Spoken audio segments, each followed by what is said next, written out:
Hello students, welcome to EPG Pathshala. I am Dr. Zeenat Iqbal from Department of Pharmaceutics, Faculty of Pharmacy, Jamia Hamdard. Today we are going to talk on the module Parenteral Control Drug Delivery Systems, under which we would be highlighting the injectable drug delivery devices, and this is from the paper Novel Drug Delivery Systems Part 1. The learning objectives of this particular module would revolve around first introducing what is parenteral control drug delivery system very briefly. Then we would be highlighting the parenteral control drug delivery devices, its types. We will have a very short introduction towards what are injectables, and later on we will emphasize on the various types of injectables like your solutions, microparticles, resealed erythrocytes and the colloidal dispersions, and finally reaching to the summary and conclusions. What is parenteral control drug delivery? The term parenteral refers to the injectable routes of administration. It is derived from the Greek words para, which is outside, and enteron, which relates to the intestine. So it denotes the route of administrations which are other than the enteron or other than the oral route. The parenteral preparations are absolutely sterile, pyrogen-free, and probably these preparations are intended to be in directly contact with the blood or the body mucosa. The parenteral administration route is the most effective and common form of delivery for active drug substances with poor bioavailability and the drugs which are primarily having a very narrow therapeutic index. Let us start to understand that what are the various types of parenteral control drug delivery systems. In order to understand them individually, we can classify them as injectable drug delivery systems, implantable drug delivery systems, and infusion devices. Beginning with the very first one, that is the injectable drug delivery systems. These are one classical examples of the development and manufacturing of the various pharmaceutical preparations, and it has been a very fine example of customer-oriented conversion into a high-quality medical and pharmaceutical product. The injectable delivery of a drug at the target site is one of the main themes in controlled drug delivery systems, which can release drugs for more than 1 week. The extended release of drug can be attained by either non-biodegradable or biodegradable systems. The next one is the implantable drug delivery system. These systems are practically placed completely under the skin, usually in a convenient but inconspicuous location. The next type is infusion devices. Infusion devices accurately regulate the amount of intravenous solutions containing drugs administered to the patients. In the subsequent portion of the presentation, we would discuss the various aspects of long-acting injectable drug delivery systems. My dear students, let us just start to highlight the various advantages of the long-term injectable systems. The first advantage which comes at the foresight is the predetermined profile of drug release during a period of time which allows better patient compliance. The second one probably is something which we can relate to is being easiness of use or ease of application. Then a major advantage of such a system is the improved bioavailability by avoidance of the first pass metabolism. I think being pharmaceutical students, we are very sure of the point that most of the biggest problem through the oral route of administration is with drugs which are susceptible to high first pass metabolism.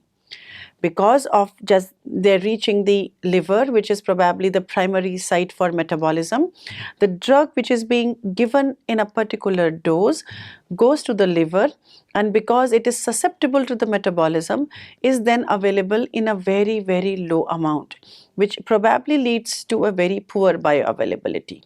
Now the question comes that can we increase its bioavailability? The first prompt answer is that we can probably go in for an injectable system through which we can definitely increase or enhance the bioavailability. The next advantage, which probably is associated with this long-acting injectables, are that by virtue of the word long-acting injectable, we can understand that it will definitely lead to reduced dosing frequency. That means we will have fewer injections and without compromising the effectiveness of the treatment. The next advantage which comes to our mind is the decreased incidence of side effects.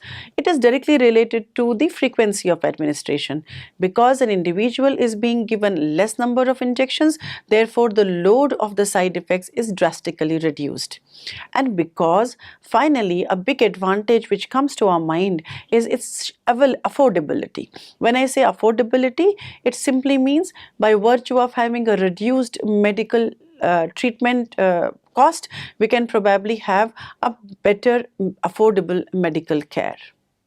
On your screens, you can probably see the various types of injectable drug delivery systems which are available.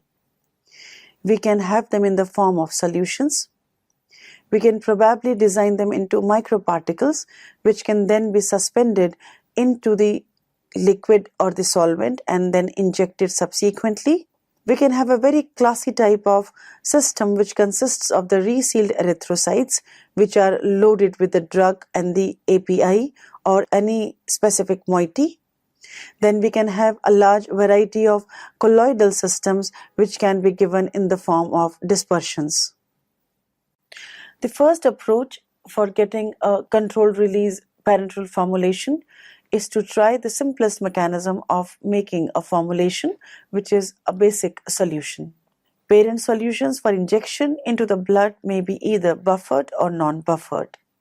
We can have both ways, like we can have a solution which is aqueous, so also we can have an oil solution, and both of them can be very appropriately tweaked to deliver a controlled drug release.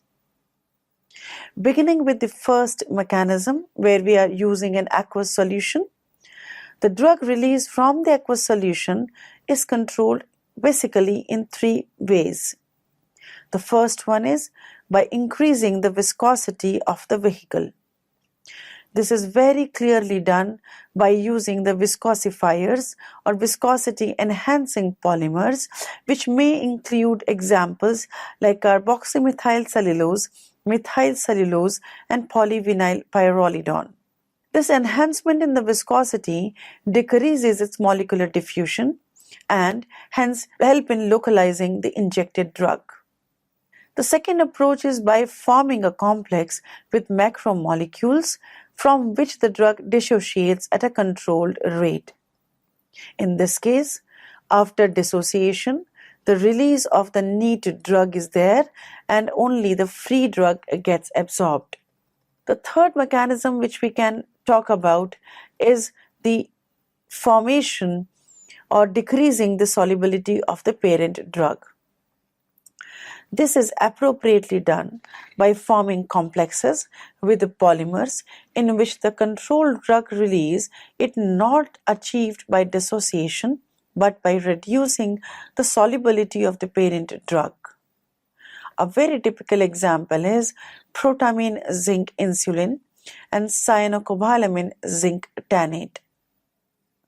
The next approach, in order to get a controlled drug delivery through the parenteral route, is by using the oil solutions. This formulation releases the drug by partitioning the drug to oil with surrounding aqueous biological fluids. In order to try to understand how this release is possible, let us say K is equal to the drug concentration in the oil by the concentration of drug in the aqueous phase. That is, the partitioning of the drug can be appropriately shown by the equation K is equal to D naught by dW, where the dO is the drug concentration in oil and while the dW is a drug concentration in the aqueous phase.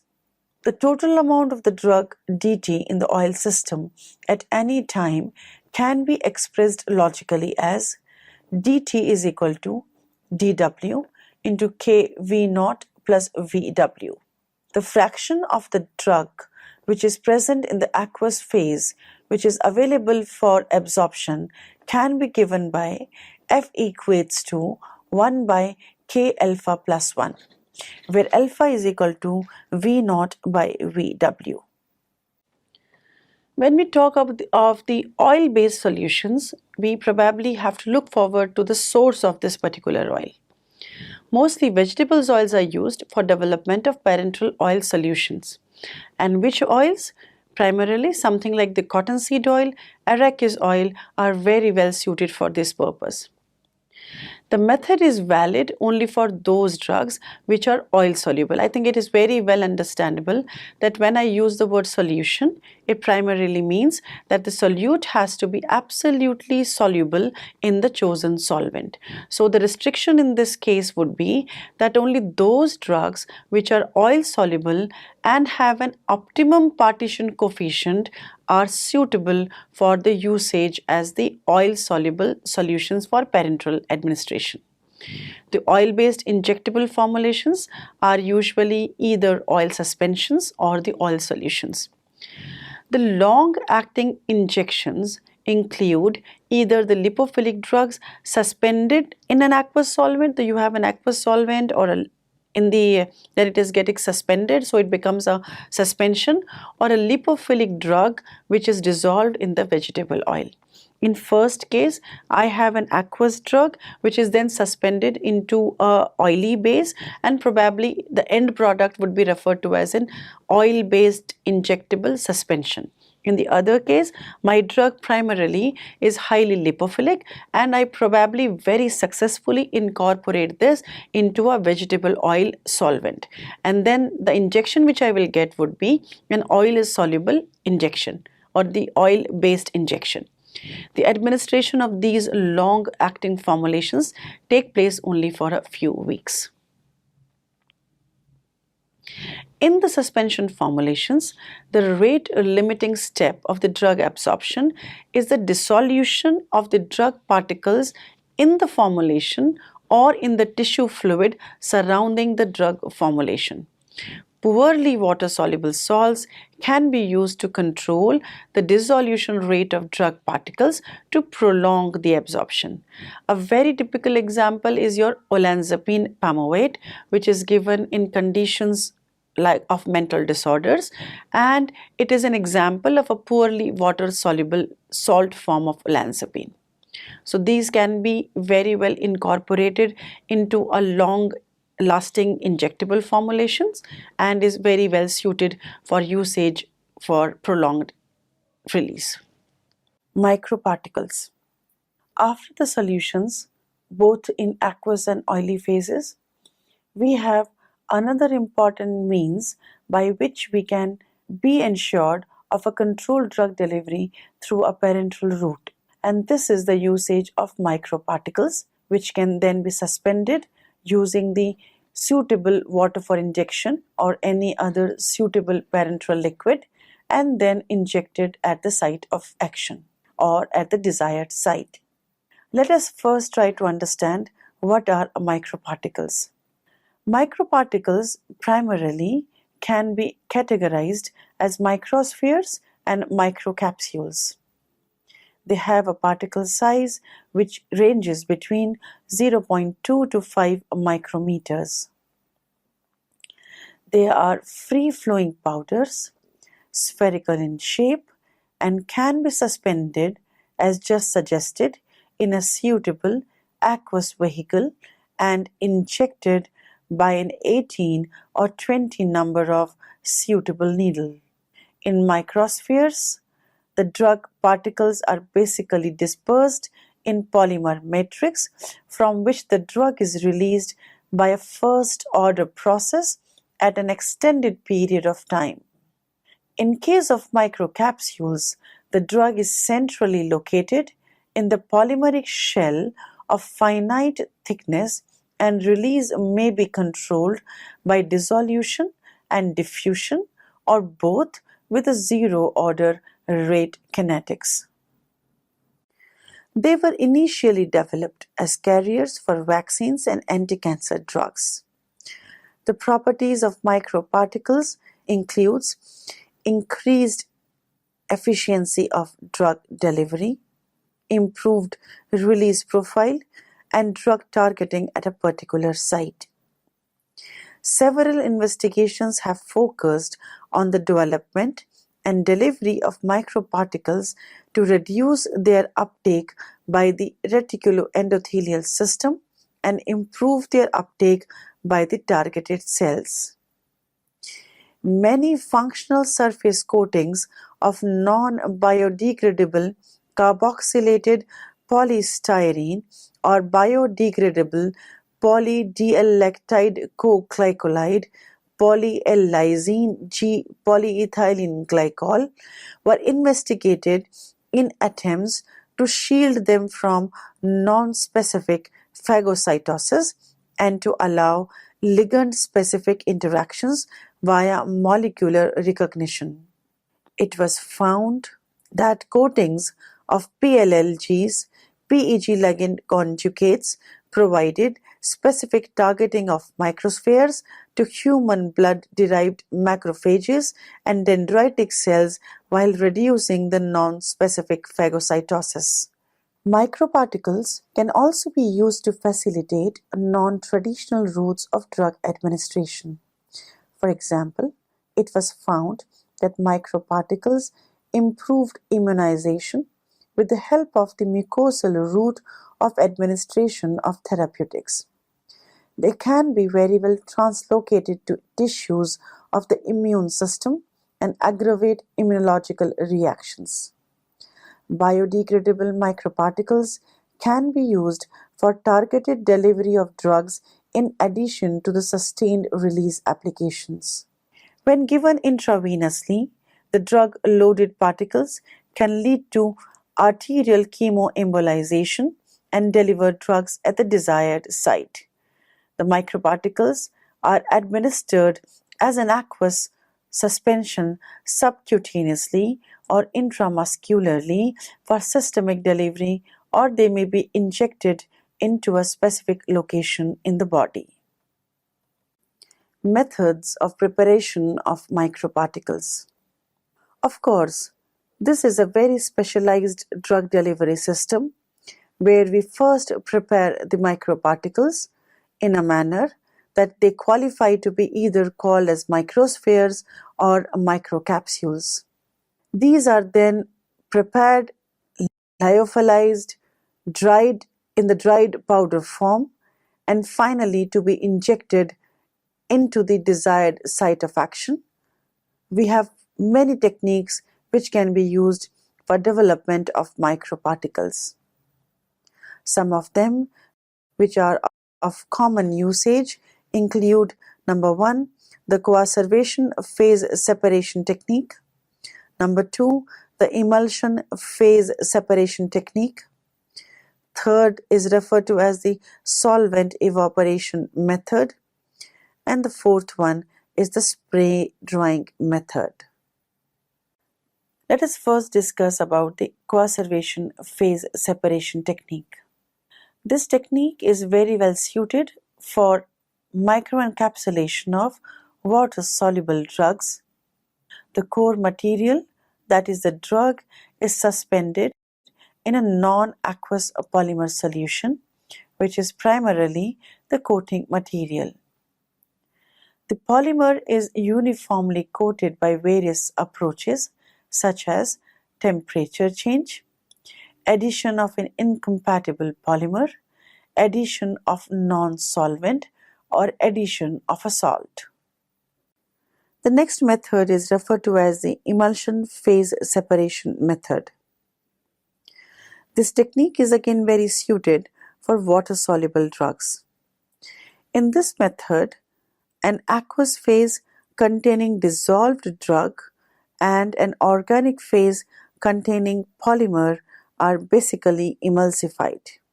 Then the polymer phase is separated using the techniques such as the addition of salts, temperature change, etc. The non-solvent is then used to hard the microspheres or harden the microspheres. On your screens, my dear students, you can just simply say a schema of making an emulsion phase separation based microspheres. You have in two beakers the drug solution and the polymer solution, which is homogenized, emulsified, and you get a drug dispersed in a polymer solution. Then you can rely on in any of the methods like the addition of non-solvent, salt addition, or change in pH methodology to obtain the microspheres. These are then transferred into the hardening agent, which is basically a non-solvent and results in giving the rigidity to the walls of the microspheres which have been prepared. They can then be submitted for final drying and packaging per se. Solvent evaporation. This technique is most commonly used for the formation of microparticles of the drugs that are soluble or suspended in the organic phase. In this method, a solution or suspension of the drug in an organic solvent containing dissolved polymer is emulsified to get a oil in water or an oil in oil dispersion, with or without the aid of a suitable surfactant. The organic phase is then evaporated by heating or by applying a vacuum while heating. My dear students, in front of your screens, you can see two separate beakers, one having the drug solution, the other the polymer in the organic solvent. This polymer in organic solvent is added drop-wise to the aqueous solution, which is also containing suitable quantities of surfactant.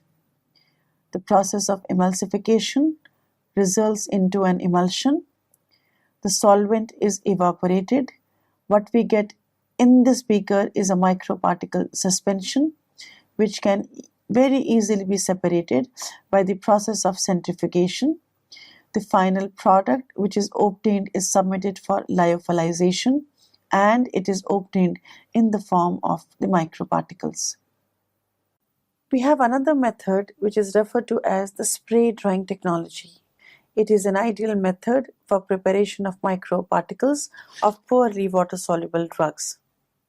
The drug is dispersed in a polymer or a coating solution. The process can be taken into consideration having three stages.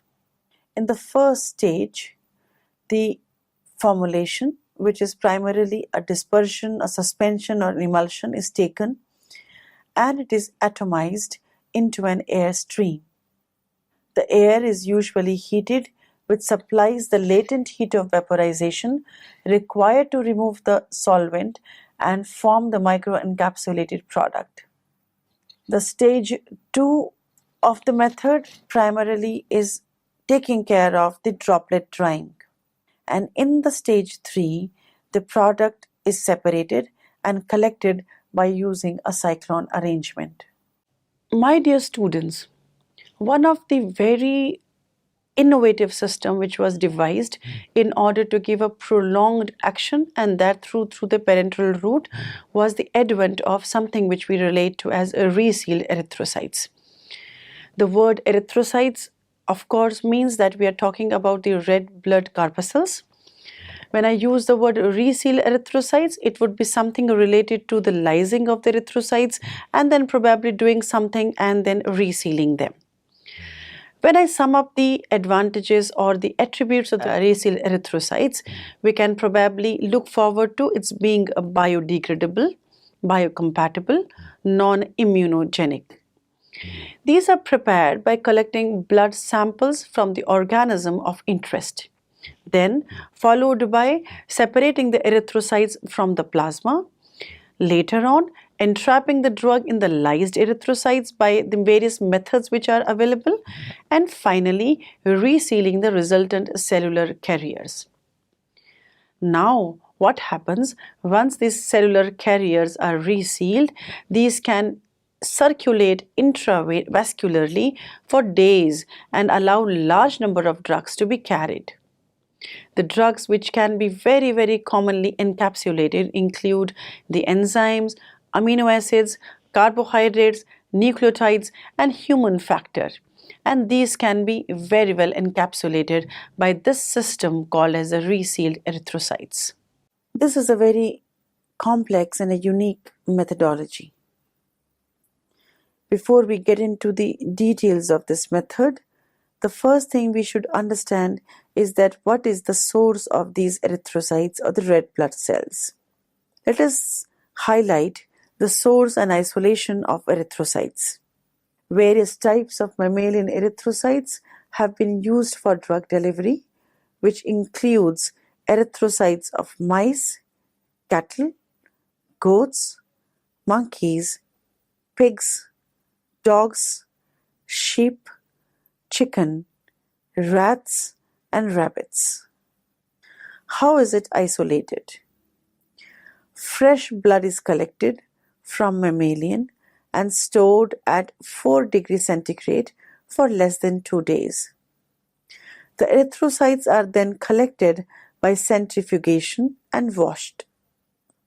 The washed erythrocyte cells are then suspended in buffer solutions at various hematocrit values as desired and are often stored in acid citride dextrose buffer at 4 degrees centigrades for 48 hours before their usage.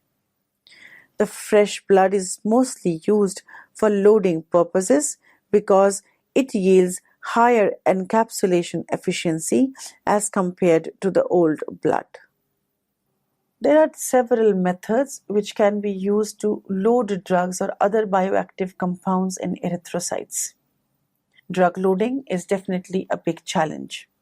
The first method, which has been very commonly used, is the hypotonic hemolysis method.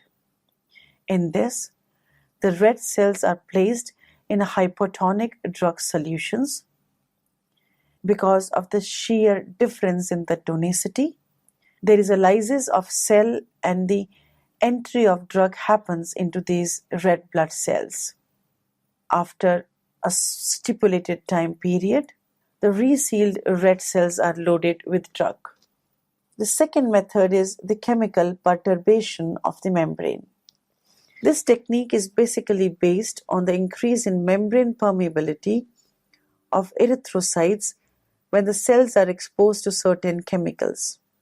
This exposure leads to invariably high permeability, and the drug finds its path into the erythrocyte membranes, leads to high drug encapsulation, and finally is probably ready to deliver larger quantities of drug.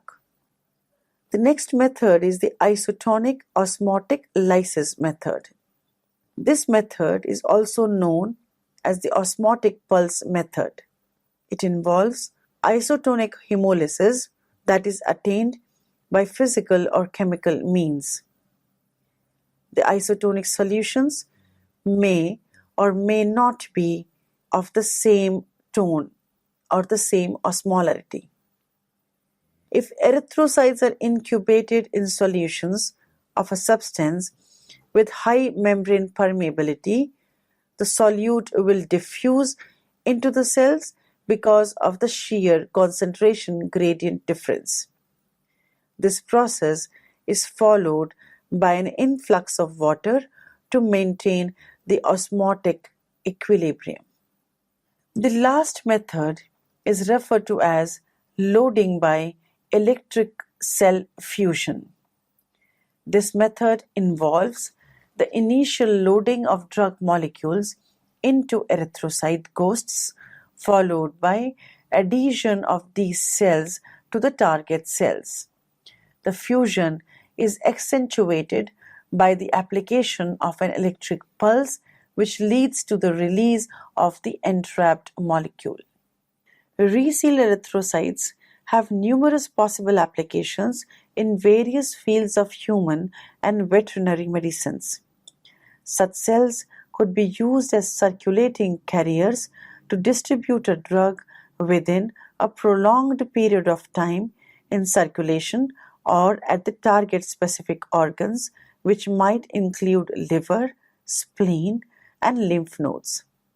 A majority of the drug delivery studies using drug-loaded erythrocytes are definitely in the preclinical phase.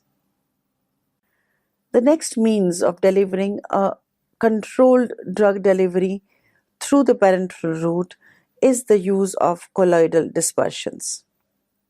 The term colloids basically implies, as per the Greek definition, that it is a glue-like substance.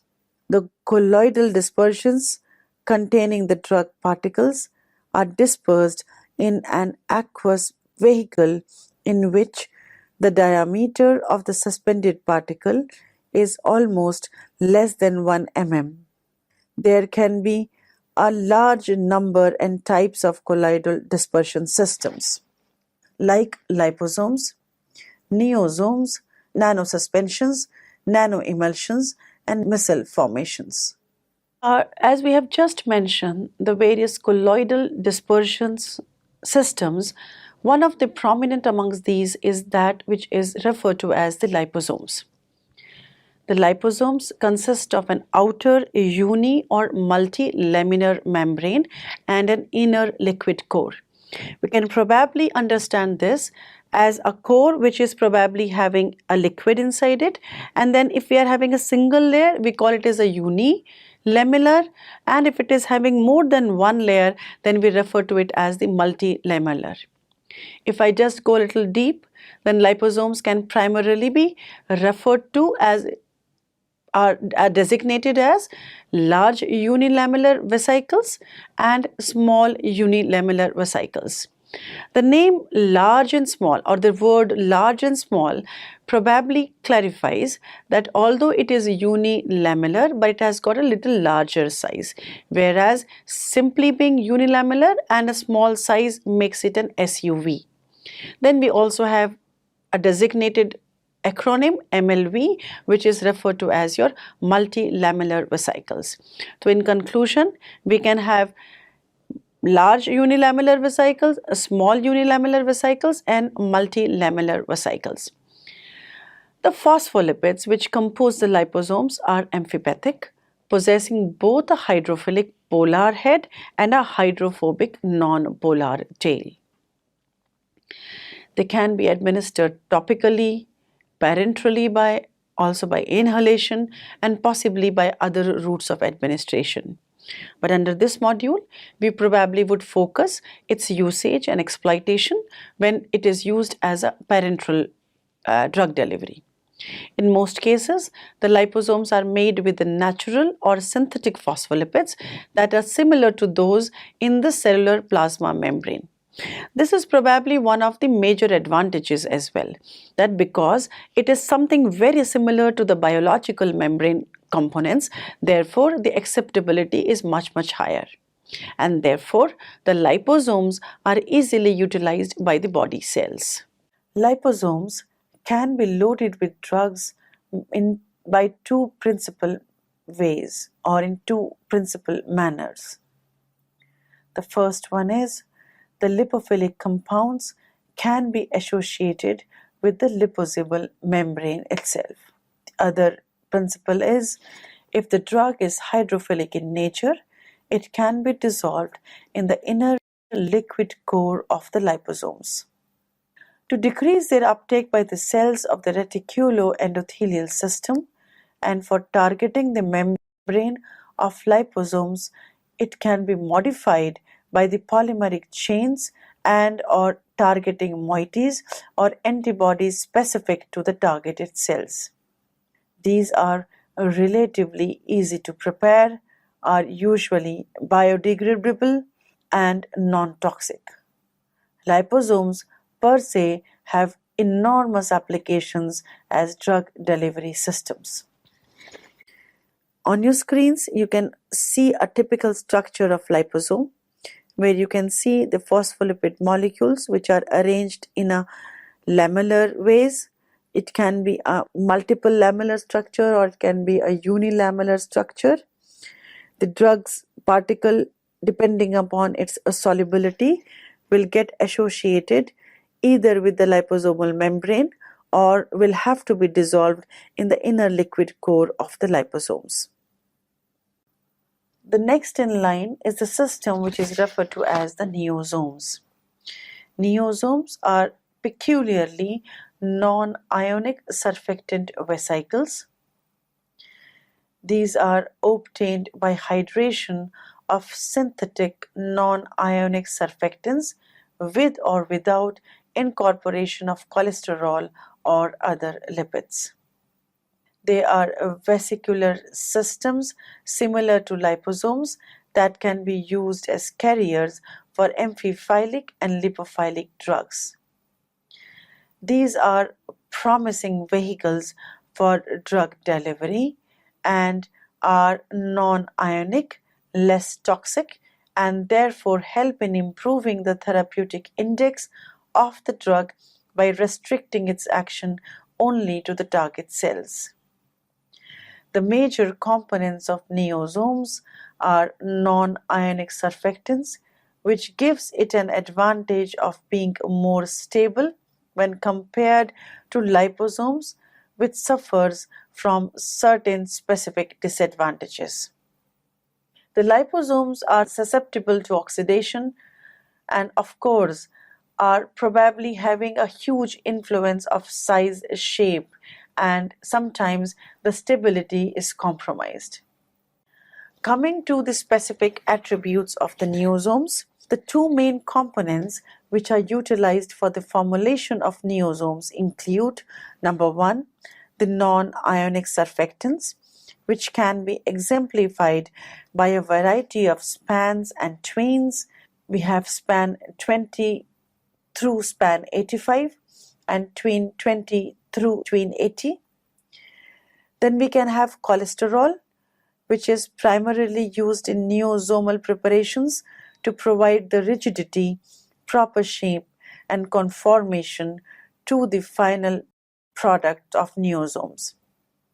It definitely endows it with the stability of vesicles. The diagram in front of your screens primarily specifies the areas which are peculiarly hydrophilic domain, which will have in its proximity the hydrophilic drug. Then it will have a very defined surfactant bilayer, and then we finally have the rigidization layer, which is primarily hydrophobic domain. So in a nutshell, we can specify that a neosome will have a defined hydrophilic domain, a defined hydrophobic domain as well. My dear students, it is very important to understand and appreciate that the advent of nanotechnology and its collaboration with the drug delivery system sciences has actually yielded an armamentarium of variety of nano drug delivery systems. They are amenable to oral delivery, amenable to topical delivery, can be very well used through any other route as well. One of the systems which primarily is very well suited for the delivery through the parenteral route is the nanosuspension. It is primarily a submicron colloidal dispersion of drug particles in an aqueous vehicle, which can be very suitably used for the parenteral administration. The particle size has to be in the nanometric range, so the wide range which can be acceptable is between 1 to 1000 nanometers. The nanosuspensions differs from nanoparticles as the nanoparticles are polymeric colloidal carriers of drugs, whereas nanosuspensions are colloidal dispersions of drug in an aqueous solvent. To understand the nanoparticle, we can appreciate that there can be an encapsulating agent or a polymer which is having the drug inside it. Whereas in case of the nanosuspension, the drug per se is not interacting or being encapsulated in a polymer. Rather, it is in the naked or the neat form, but reduced drastically in a range of 1 to 1000 nanometers.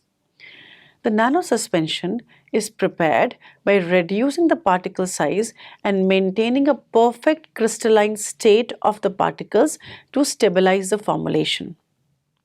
One of the major challenges in case of the nanosuspensions is that once they are being reduced to a particular size, they tend to get together, and because of this coming together or because of this phenomena called as Ostwald ripening, it has got a lot of stability issues. We are able to appreciate that nanosuspensions will be very highly suitable for enhancing the bioavailability of a drug. The reasons are simple. When a particle size is reduced, the surface area is increasing, and when the surface area increasing, it will have a better dissolution and finally resulting into the better absorption and hence an enhanced bioavailability. Class 2 drugs or any drugs which have poor solubility are highly amenable to be converted into nanosuspensions. The next system, probably on the same premise of using the nanotechnology, are your nanoemulsion systems. As just mentioned, like the nanosuspensions, they are also suitable for delivery through other routes as well, like the oral route, the topical route, and of course is very suited for the parenteral route. We can simply define it as a biphasic heterogeneous system which is composed of two immiscible liquids, that is water and oil, and this water and oil, probably depending on which one is the dispersed phase and which one is the dispersion phase, it can be categorized as to oil in water and water in oil type. Needless to say that the stability will be an issue. It is to be converted into thermodynamically stable system. Therefore, there would be a lot of challenges in choosing the right emulsifying agents. The mean droplet diameter ranges from 50 to 1000 nanometers. The average droplet size usually is between 100 to 500 nanometers, and as I just mentioned, can either be existing in an oil in water or a water in oil system with suitable use of emulsifying agents.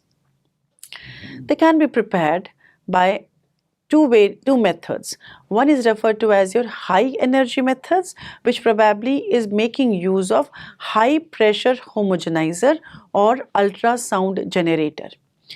The name in itself or the group of words in itself clarifies that there would be a usage of high pressure and the energy level would be much higher, which will be put to use. In case of the low energy methods, which is the second probable method for formulation of nanoemulsions, it probably would lead to self-emulsification is one method and phase inversion is the other method. Most commonly used oil phases are natural or synthetic lipids, fatty acids, oils such as medium or long chain triglycerides or perfluorochemicals. Emulsifiers and co-emulsifiers. The selection of these two group of emulsifying agents probably lead to the best outcomes as a nanoemulsion drug delivery system.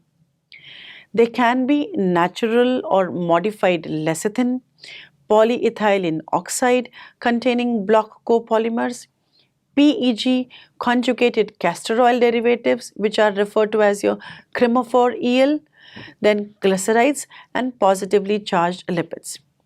The other pharmaceutical additives which would probably be optimized would be the categories like pH adjusting agents.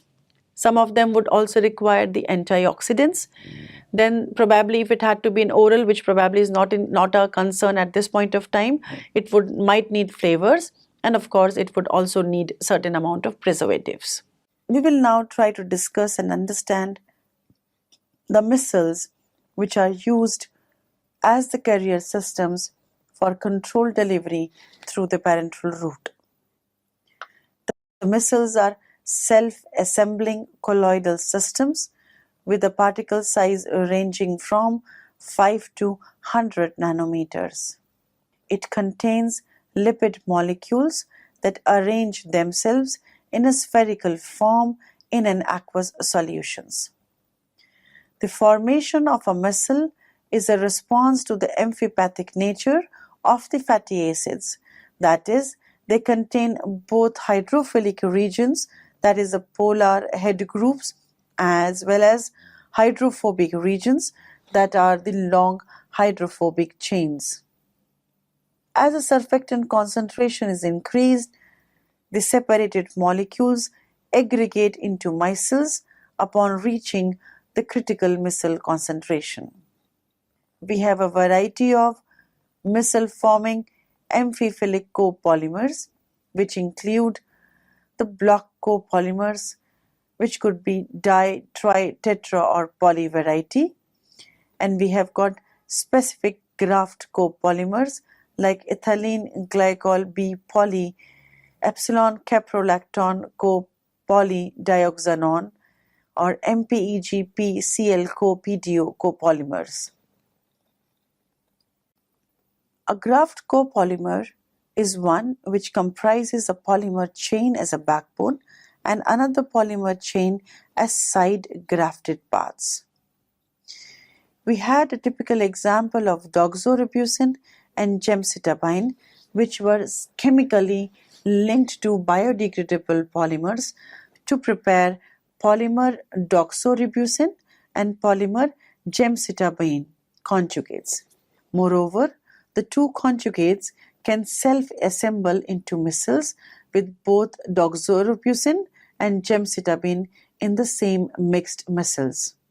You can see on your screen the polymeric chain, which is MPEG-PLA dox and MPEG-PLA gem. They have got the property of self-emulsifying, and after self-emulsification you can see the presence of both the drug doxorubicin and gemcitabine, and such a micelle which is carrying this both variety of drugs can be called as the mixed micelles. My dear students, we finally have reached to the end of towards the end of this module. In this module, we probably learned a few very important points pertaining to the parenteral controlled drug delivery system. We will very quickly try to recapitulate each one of them. The first is we try to define what is a parenteral controlled drug delivery system, and we appreciated that it could be divided into injectable drug delivery system, implantable drug delivery system, and can also have the infusion devices. We spent more time on understanding the injectable drug delivery systems and probably classified them into something which consists of the solution, microparticles, resealed erythrocytes, and the colloidal dispersion systems. The parenteral solutions for injections are buffered or non-buffered solutions wherein the drug delivery can be controlled by three ways, like by increasing the viscosity of the vehicle, by forming a complex with the macromolecule, and by decreasing the solubility of the parent drug.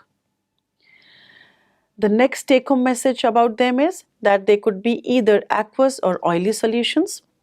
Then we emphasized upon understanding regarding the microparticles, which we classified and understood to be as free-flowing powders, spherical in shape, having a particle size between 0.2 to 2 micrometers. We also appreciated the various advantages associated with microparticles, like it would give us an improved release profile, it will give us drug targeting, reduced uptake by the reticuloendothelial system would be another advantage. Later on, as we went ahead, we were able to appreciate the various techniques which we can explore for the synthesis and manufacturing of microparticles. They included the coacervation phase separation, the emulsion phase separation, the solvent evaporation technique, and a very fine, very suitable for scale up, that is the spray drying technique. The latter part of the presentation highlighted the use of resealed erythrocytes. we could appreciate that these are biocompatible carriers widely studied for their ability to carry and deliver various drugs. Then, towards the end of the presentation, we had a synopsis on colloidal dispersions and the drug particles which can be dispersed in an aqueous vehicle, and the diameter of such suspended particles is restricted to less than 1 mm in size. We had different systems which could fall under this category, which included liposomes, neosomes, nanosuspensions, nanoemulsions, and micellar systems. We tried to emphasize on understand the salient features of each one of them. The final conclusion is that we have got a variety of parenteral formulations which can be used, and there are many types of innovations which are being continuously done in order to get systems which can act for long durations.